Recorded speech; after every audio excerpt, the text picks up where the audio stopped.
तो ये हमने कल किया था कि जब हम हेक्सागोनल क्लोज पैकिंग देते हैं तो उसके पास दो तरह के वॉइड्स आ गए, एक हो गया ए और एक हो गया बी, जो है दोनों इक्विलेटरल ट्रायंगल्स।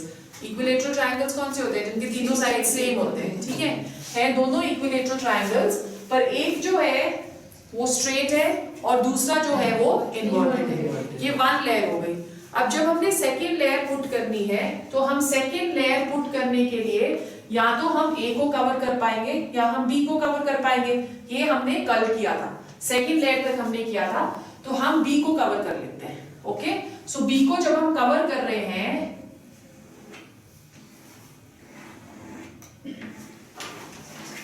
ये आ गया। उसी तरह से यहां पे हमारा जो बी है वो ये है, तो ये इधर आ जाएगा और ये इधर आ गया। We are only covering the B ones. So you can now see ये हमारी सेकेंड लेयर है। Got it? अब जब हम सेकेंड लेयर डाल रहे हैं तो can you see over here एक नया वॉइड बन रहा है, ठीक है। इस वाले वॉइड को हम क्या बुलाते हैं? This is known as void c. और ए वॉइड का क्या हुआ? ए वॉइड ये था ना ए वॉइड? Yes ma'am. उसी के ऊपर जब हमने कवर किया तो आप देख रहे हो कि ये एक स्टार जैसा बन रहा है। Yes ma'am. तो ए वॉइड को जब हम सेकेंड लेयर हमने डाली तो वहां पे एक ये जो स्टार बन रहा है, this is known as octahedral void. हमने कल दोनों तरह के वॉइड्स डिस्कस किए थे। One was tetrahedral void and the other one was octahedral void. अब हुआ क्या, जब हमने सेकेंड लेयर डाली है तो उसमें एक नया वॉइड क्रिएट हो गया सी, which is the tetrahedral void, और एक A का नया void बन गया which is octahedral void। Again जब हम थर्ड लेयर डालेंगे तो थर्ड लेयर में या तो हम इस tetrahedral void को कवर कर सकते हैं या तो हम इस octahedral void को कवर कर सकते हैं। हम दोनों को कवर नहीं कर सकते। तो in both the cases हमारे पास different kind of arrangement बनता है। So let's first हम बोल रहे हैं कि वी आर कवरिंग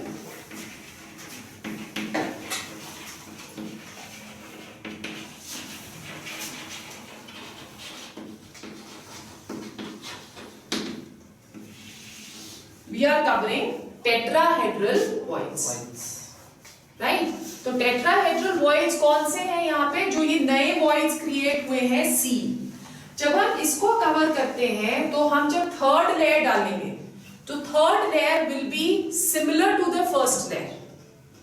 ओके, जो थर्ड लेयर होगी that is going to be same as the first layer and therefore the arrangement in this case, अभी हम डायग्राम ड्रॉ करते हैं, the arrangement of this case is going to be A B kind of arrangement. Got it? So हम first layer draw कर रहे हैं इसकी, right. First layer में हम लोग 1 2 3 4 5 6 7 शो करेंगे। ओके, सो हमारे पास आ गया सेकेंड लेयर, राइट, और फिर उसके बाद हम शो कर रहे हैं थर्ड लेयर, ठीक है। So this is layer A. इसके ऊपर जो हम सेकेंड वाली लेयर शो करते हैं, बेसिकली ये जो अरेंजमेंट इस तरह से क्यों शो किया है? क्योंकि ये हमें ऐसे नजर आ रहा है, ये हमें ऐसे नजर नहीं आ रहा, ये हमें ऐसे नजर आ रहा है, ठीक है। अब इसके ऊपर हमने सेकेंड लेयर लगानी है, तो सेकेंड लेयर जब हम लगाते हैं तो let's say that the arrangement is something like this. Okay, so second layer हमें कुछ इस तरह से नजर आती है। फिर जो अब थर्ड लेयर हमें नजर आएगी that will be similar to the first layer. So third layer draw कर रहे हैं हम, सेम 2 स्फेयर्स बनाए, ठीक है। उसके ऊपर हमने 3 स्फेयर्स बनाए, राइट, और फिर उसके ऊपर हमने 2 स्फेयर्स और बना दिए,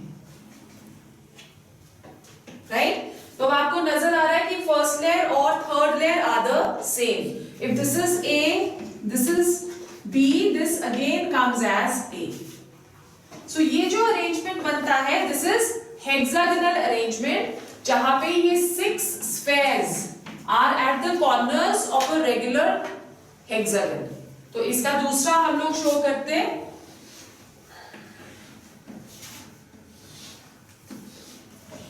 दिस इज अ हेक्सागन।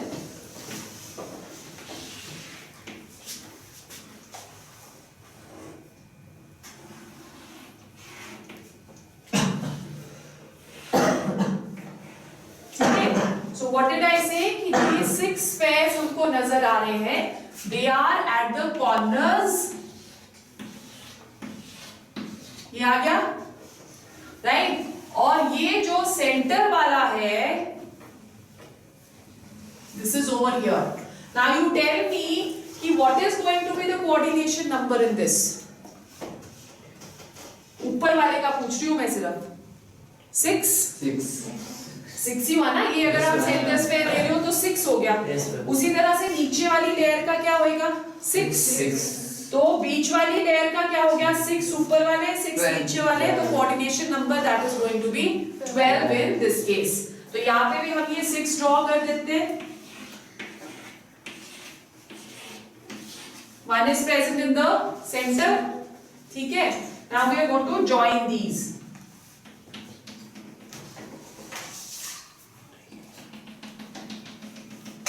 ठीक है, so this you can see is becoming a regular hexagon। और ये लाइंस क्या सिग्निफाई करती हैं कि ये सारे एक दूसरे को टच करें। This is what these lines they are going to signify, right? अब हमने क्या करना है, सेंटर वाली लेयर बनानी है। तो सेंटर वाली जो हमारी लेयर है उसमें एक यहां आ गया, एक यहां आ गया और एक ये आ गया, and these are also touching each other. Okay? Now in this case जब हम लोग टेट्राहेड्रल वॉइड्स को कवर करते हैं तो 2-3 चीजें, first of all coordination number that is going to be equal to 12। ये 1-1 मार्क के क्वेश्चंस हैं सारे। Packing efficiency that is going to be equal to 74%। Okay, and number of constituent particles they are going to be 6. Number of constituent particles is going to be 6. ठीक है, अब हमने कौन से वॉइड्स कवर किए थे, टेट्राहेड्रल। अब हमको कवर करने हैं octahedral voids. So let's cover the octahedral voids now. Next is covering octahedral voids. जब हम octahedral voids cover करते हैं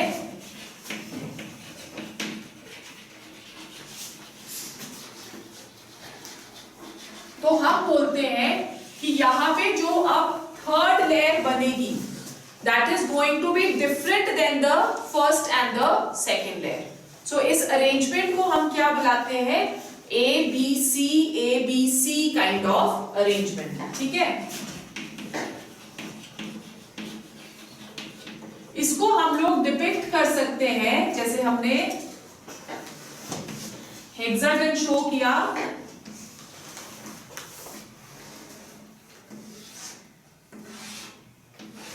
तो ये वाली लेयर हमें कुछ ऐसे नजर आएगी। ओके, सो हम इसको ज्वाइन कर रहे हैं और ये आ गया। अब ये क्या बन रहा है, it is like a crystal cube बन रहा है, काइंड ऑफ अ क्यूब।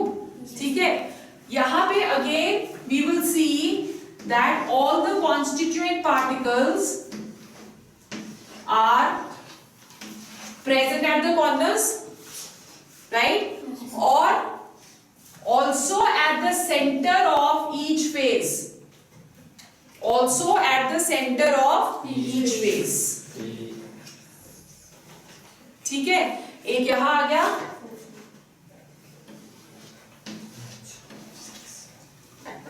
ठीक है। now what you have to see over here is कि if this is A, ये लेयर A बना रही है, तो ये वाले जो हमारे स्पेयर्स हैं, एक ये हो गया,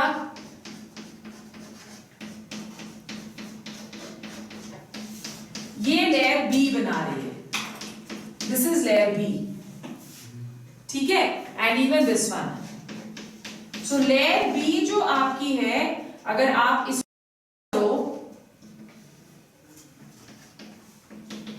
तो इस तरह से बन रही है, और ये इन्वर्टेड बन रही है, this is C layer, A बनी, फिर this is B and this is C, ये वाली लेयर जो है ये बिल्कुल इसके ऑपोजिट बन रही है, so that is why it is known as ABC ABC.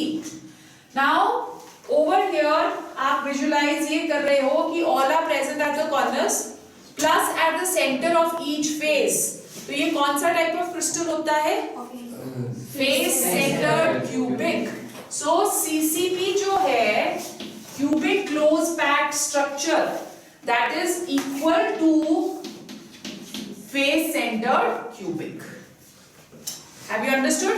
Yes. CCP structure is equal to FCC. तो अगर क्वेश्चन में कहीं पे भी दे रखा है that A forms CCP arrangement and B is present at all the corners, so what is going to be the formula? A3B. A3B, क्योंकि if they are present at all the centers, center of each face, तो 1/2 into 6 हो गया ना, that is equal to 3, ठीक है, सो ये आ जाएगा A3। और नेक्स्ट हमारे पास आ गया कॉर्नर्स पे 1/8 into A, that is equal to 1B, ठीक है। अभी हम नेक्स्ट उसमें करेंगे आगे कि क्या चीज इंटरस्टिशियल वॉइड्स वॉइड्स ऑक्यूपाई कर रही है और क्या चीज हमारे लैटिस पॉइंट्स ऑक्यूपाई कर रही है। लैटिस पॉइंट्स क्या होते हैं? जहां पे कॉन्स्टिट्यूएंट पार्टिकल्स प्रेजेंट रहते हैं उनको हम लैटिस पॉइंट्स बोलते हैं। Have you understood? सो इसकी जो पैकिंग एफिशिएंसी है that is also 74% just as HCP, and the coordination number in this case is equal to 12. Clear हो गया? ओके। फिर हमारे पास नेक्स्ट एक बार हम वॉइड्स को दोबारा से करते हैं, क्योंकि उस पे भी हमारे पास फॉर्मूला बेस्ड क्वेश्चन जो है वो 1 मार्क के आते हैं। सो हमारा जो नेक्स्ट टॉपिक है that is again interstitial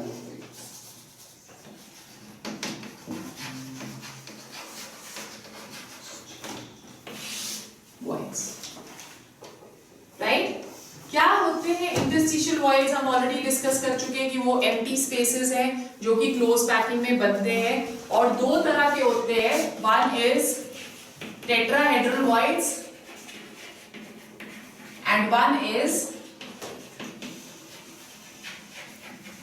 octahedral voids. जो टेट्राहेड्रल वॉइड्स प्रेजेंट हैं they are twice, they are twice the number of constituent particles।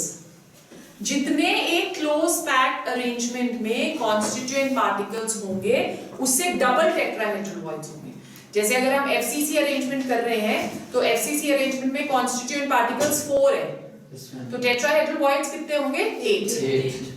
Okay, so tetrahedral voids जो है they are twice the number of constituent particles, और जो octahedral voids है they are same as the number of constituent particles. तो अगर हम बोलें कि there are n number of spheres या n number of constituent particles present, then in that case what will be the tetrahedral voids? 2n. That is going to be equal to 2n. ठीक है? And what are going to be octahedral voids? Very good. Octahedral voids हमारे आ गए n. Total number of voids कितने आ जाएंगे? 3n. और 1 मोल में voids कितने हो जाएंगे फिर? अगर voids हमारे पास एक किसी भी क्रिस्टल लैटिस में 3n है तो 1 मोल में कितने वॉइड्स हो जाएंगे? 3n into 6.02 into 10 raised to power 23 voids. ठीक है, तो 1 मोल में टेट्राहेड्रल वॉइड्स कितने हुए? 2 into 6.02 into 10 raised to power 23। और 1 मोल में ऑक्टाहेड्रल वॉइड्स कितने हुए? 6.02 into 10 raised to power 23। Have you understood? कल हमने शेप्स कर ली थी टेट्राहेड्रल वॉइड्स की और ऑक्टाहेड्रल वॉइड्स की। जो टेट्राहेड्रल वॉइड्स होते हैं they have a regular tetrahedron, और जो ऑक्टाहेड्रल वॉइड्स होते हैं they are formed by two inverted equilateral triangles जिनके अपाइसेस जो हैं they are opposite to each other। Got it? फिर उसके बाद हमारे पास आता है एक बड़ा important topic from your board point of view, that is packing efficiency। Okay? क्या हो गया?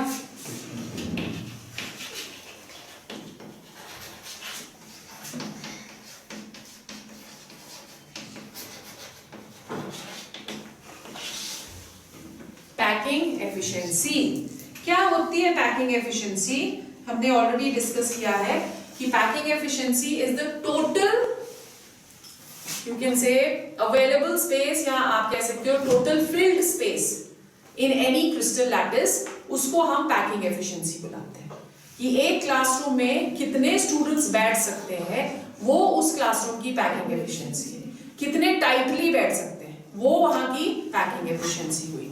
ओके, सो पैकिंग एफिशिएंसी जब हम लोग करते हैं तो हमको यहाँ पे कैलकुलेट करनी है। हम सिर्फ क्यूबिक की कैलकुलेट करते हैं, और क्यूबिक में 3 तरह के क्रिस्टल्स होते हैं। One is simple cubic, one is space centred cubic, and one is body centred cubic. So सबसे पहले what is the mathematical relationship for packing efficiency? Mathematical relationship जो पैकिंग एफिशिएंसी की होती है that is volume of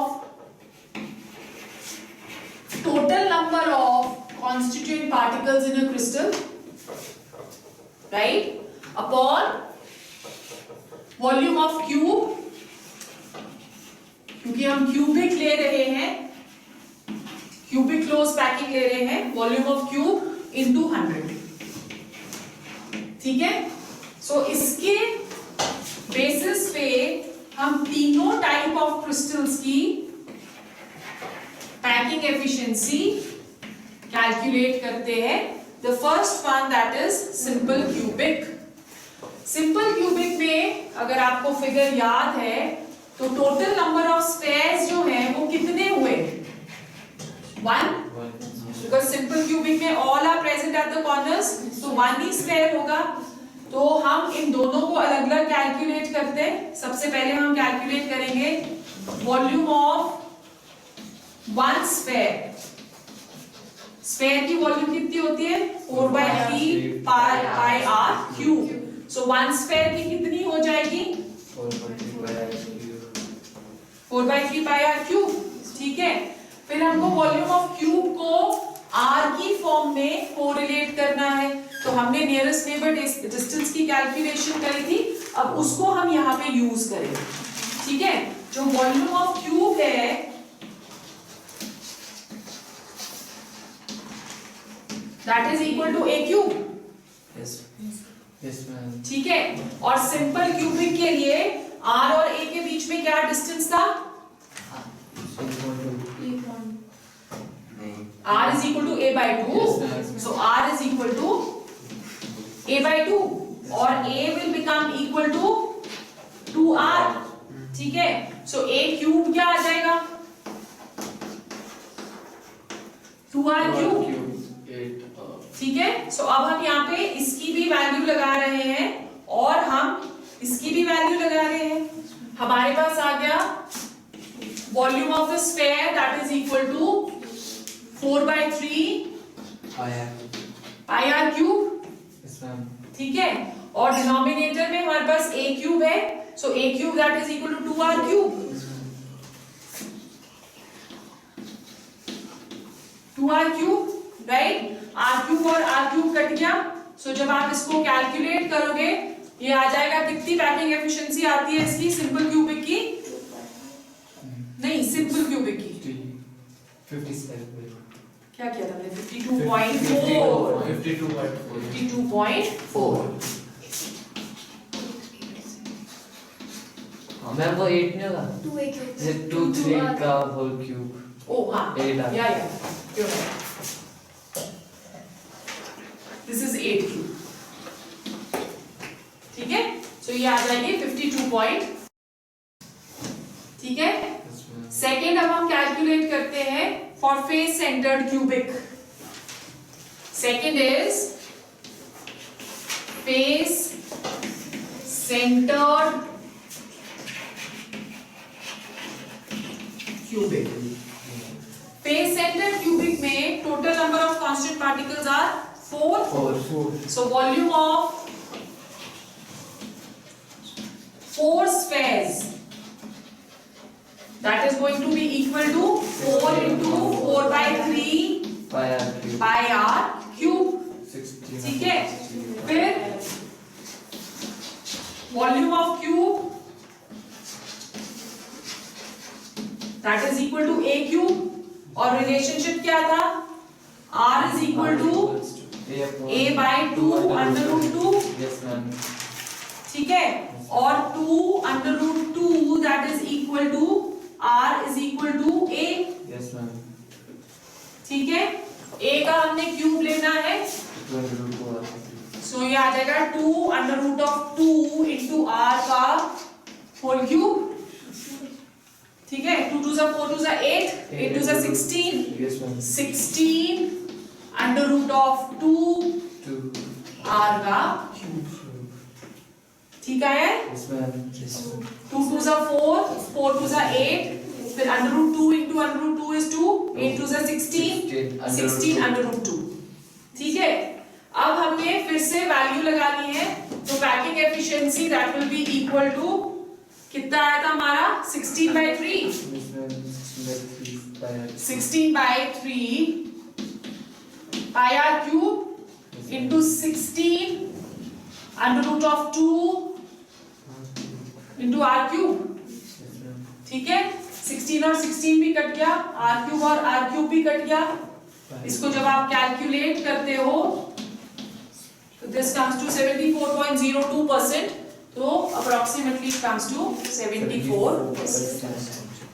HCP की भी same होती है HCP की डेरिवेशन आपके सिलेबस में है नहीं because it's not given in NCERT ना तो बोर्ड्स के लिए हमें उसकी जरूरत नहीं है बट अदरवाइज मैंने आपको ऑलरेडी बता दिया कि HCP में हम कांस्टेंट पार्टिकल्स 6 लेते हैं जैसे यहाँ पे हम कांस्टेंट पार्टिकल्स 4 ले रहे हैं वहां पे हम कांस्टेंट पार्टिकल्स 6 लेते हैं ठीक है क्लियर हो गया ओके फिर थर्ड जो हमारे पास आता है that is body centred cubic packing fraction अगर हम परसेंटेज नहीं निकालते हैं तो हम पैकिंग फ्रैक्शन बोलते हैं तो इसकी जो पैकिंग फ्रैक्शन है वो 0.74 आती है इज इट क्लियर ओके फिर नेक्स्ट जो हमारे पास आता है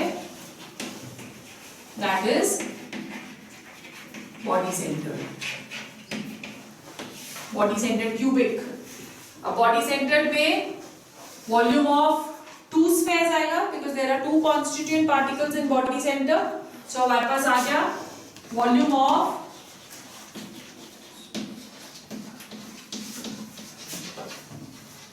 two spheres that is equal to what 2 into 4 by 3 pi r cube ठीक है volume of the cube is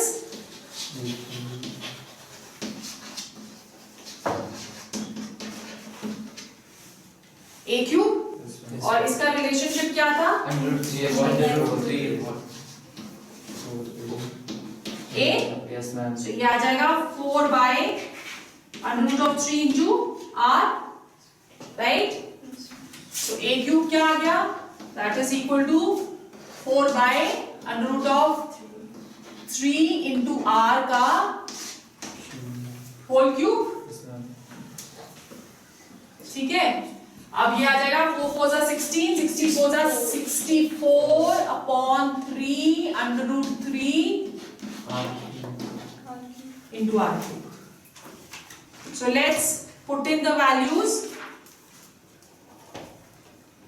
Values put करो हमारे पास आ गया ये 2 4 8 8 by 3. So packing efficiency will be equal to 8/3 pi r cube, ठीक है। और नीचे हमारे पास क्या आ रहा है 64 आर क्यूब इंटू 3/3। ये और ये कट गया, ये और ये 3 भी कट गया, 8 8 जा 64। सो जब आप इसे कैलकुलेट करते हो तो packing efficiency comes to 68%। Clear हो गया? Yes, ma'am. So now what all did we do? Packing efficiency of simple cubic is 52.4, ठीक है। और फेस सेंटर्ड इज 74। तो अगर फेस सेंटर्ड की 74 है तो उसमें एम्प्टी स्पेसेस कितने होंगे 26%, ठीक है। फिर उसके बाद हमारे पास आ गया बॉडी सेंटर्ड। बॉडी सेंटर्ड का 68% है तो उसमें एम्प्टी स्पेस कितना हो जाएगा 32% is the empty space. So सबसे ज्यादा efficient packing किसकी हुई फिर? Face centered. Okay? और HCP और face centered की packing efficiency same होती है, which is 74%. Right? Okay. Then we come to a very very important topic, which is known as radius ratio. Okay? What is radius ratio?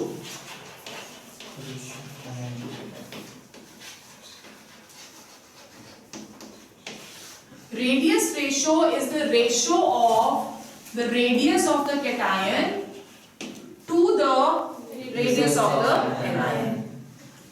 Right? जितने भी आयनिक solids होते हैं उसके पास cation और anion हमेशा present होता है। तो जो हम रेशियो रेडियस ऑफ कैटायन और एनायन की लेते हैं, अब इस रेशियो को लेने का क्या सिग्निफिकेंस है, इससे हमें पता चलता है कि कितने कैटायन इंटरस्टिशियल वॉइड्स में जाके बैठ सकते हैं कि नहीं बैठ सकते हैं। क्योंकि इंटरस्टिशियल वॉइड का जो साइज है वो डिपेंड करता है on the size of the anion. It's but obvious ना, अगर सर्कल का साइज बड़ा होगा तो बीच में स्पेस भी ज्यादा होगी, तो बड़ा कैटायन उसमें इजीली फिट इन हो सकता है। और अगर एनायन का साइज छोटा है तो कैटायन का साइज भी ऑटोमेटिकली कम हो जाएगा। नंबर 1। नंबर 2, ये हमें कोऑर्डिनेशन नंबर भी बताएगा, क्योंकि अगर साइज स्फेयर्स का बड़ा होगा तो कोऑर्डिनेशन नंबर को क्या होगा, वो कम हो जाएगा। कम हो जाएगा ना कि ज्यादा हो जाएगा? कम। क्यों होगा कम? ज्यादा होगा। अगर सर्कमफ्रेंस ज्यादा है उसका तो ज्यादा स्फेयर्स उसके अराउंड बैठ सकते हैं कि नहीं, और अगर साइज छोटा होगा तो कोऑर्डिनेशन नंबर कम हो जाएगा, ठीक है। तो उसके लिए हम रेडियस रेशियो जो है उसको अंडरस्टैंड करते हैं, और ये हमें ज्योमेट्री ऑफ द कंपाउंड भी देता है, क्योंकि जो ज्योमेट्री है कंपाउंड की वो कोऑर्डिनेशन नंबर के ऊपर डिपेंड करती है।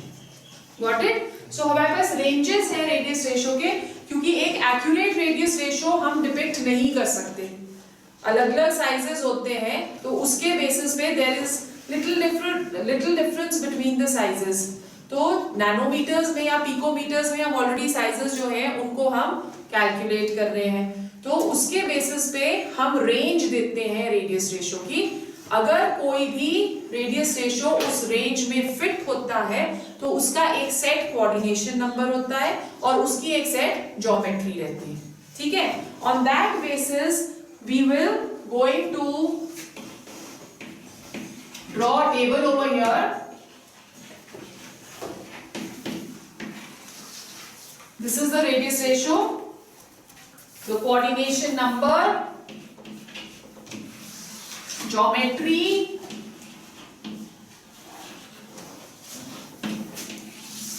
example.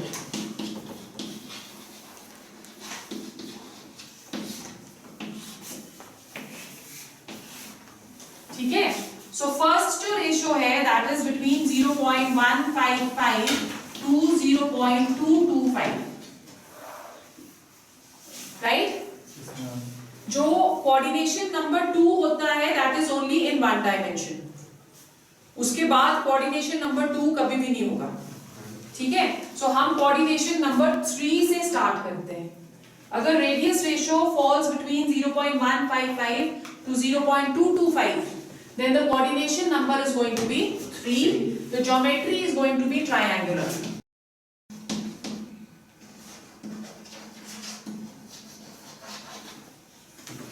क्लियर? तो ज्योमेट्री आ गई ट्रायंगुलर, और एग्जांपल हम इसका क्या ले सकते हैं, B2O3. B2O3 is the example. उसके अलावा भी ये लिख लो, नहीं एक ही दिया हुआ है इसमें, B2O3 ही दिया हुआ है, सिर्फ एक example. I look for some more examples for you. Okay, फिर उसके बाद नेक्स्ट जो रेशो है 0.2252, 0.414. Coordination number in this case that is going to be equal to 4. Geometry is going to be tetrahedral. ठीक है, और एग्जाम्पल जो हम ले सकते हैं that is zinc sulfide. ठीक है, सो जिंक सल्फाइड में बेसिकली क्या होता है, एक इसका हम एग्जांपल ले लेते हैं कि जब भी हम कोई भी एक आयनिक क्रिस्टल करते हैं तो जो एनायंस है उनका साइज बड़ा है. एनायंस जनरली क्या करते हैं कि वो लैटिस पॉइंट्स को ऑक्यूपाई करेंगे. ये एक जनरल ट्रेंड रहता है कि जो एनायंस है वो लैटिस साइड पे बैठते हैं और जो कैटायंस है वो वॉइड्स में जाके बैठते हैं, बिकॉज कैटायंस का साइज छोटा है. Now in case of zinc sulfide structure, हम इसके स्ट्रक्चर को जिंक ब्लेंड स्ट्रक्चर भी बुलाते हैं. इसमें जो सल्फाइड आयंस हैं वो सारे के सारे lattice points, CCP lattice points occupy करता है, और जो जिंक है वो half of tetrahedral voids occupy करता है. ठीक है, हमने अभी पढ़ा कि अगर CCP में 4 कॉन्स्टिट्यूएंट पार्टिकल्स हैं तो टेट्राहेड्रल वॉइड्स कितने हो जाएंगे, 8, डबल ना 8. तो सल्फर में तो सारे के सारे लैटिस पॉइंट्स ऑक्यूपाई करे, तो सल्फर तो 4 है एक यूनिट सेल में. ठीक है, और जिंक हम बोल रहे हैं कि 1/4 ऑफ टेट्राहेड्रल वॉइड्स ऑक्यूपाई कर रहा है, तो वो भी 1/4 ऑफ 8 कितना हो गया, 4 ओनली, सॉरी 1/4 नहीं, half of tetrahedral voids occupy कर रहा है. तो हाफ ऑफ टेट्राहेड्रल वॉइड्स कितने हो गए, 4. तो जिंक भी 4 है और सल्फाइड भी 4 है. Coordination number of sulphide is कि हर एक सल्फाइड 4 जिंक के साथ अटैच्ड है और हर एक जिंक 4 सल्फाइड के साथ अटैच्ड है. तो दोनों की जो कोऑर्डिनेशन नंबर है that is going to be 4. ठीक है, and such crystals are known as 1:1 crystals, जिसमें दोनों की कोऑर्डिनेशन नंबर जो है वो सेम होती है. या it can also be known as ZnS. जब हम कर रहे हैं तो it is known as, preferably known as 4:4, दोनों की, क्योंकि coordination number is 4. Other examples of this is CuCl,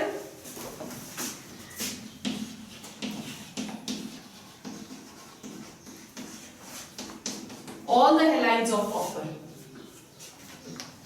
right? फिर उसके बाद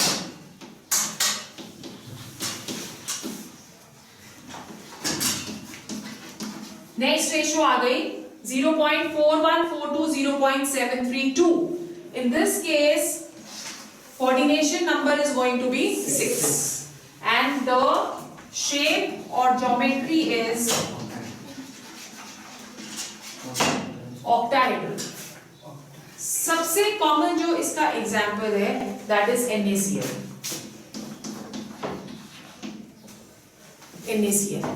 ठीक है, और इसको हम रॉक सॉल्ट स्ट्रक्चर भी बुलाते हैं. तो अगर कहीं पे भी क्वेश्चन में रॉक सॉल्ट स्ट्रक्चर आता है इसका मतलब वो NaCl. ओके, अब इसमें हर एक जो क्लोराइड आयन है वो लैटिस पॉइंट्स ऑक्यूपाई करेगा CCP की, और जो सोडियम है वो ऑक्टाहेड्रल वॉइड्स में जाके बैठेगा. तो octahedral voids is similar to Cl negative. Octahedral voids उतने ही होते हैं जितने कॉन्स्टिट्यूएंट पार्टिकल्स रहते हैं ना. तो इसका जो कोऑर्डिनेशन नंबर है that is 6:6. Okay, each chloride is surrounded by 6 sodium and each sodium is surrounded by 6 chlorides. Okay, तो इसे हम रॉक सॉल्ट स्ट्रक्चर बुलाते हैं. Another example of this is MgO.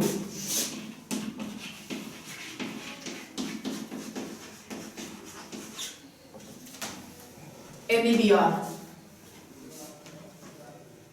ठीक है, फिर fourth type is 0.73221. Coordination number 8. Shape is simple, cubic, not simple cubic, cubic. और caesium के जितने भी हैलाइड्स हैं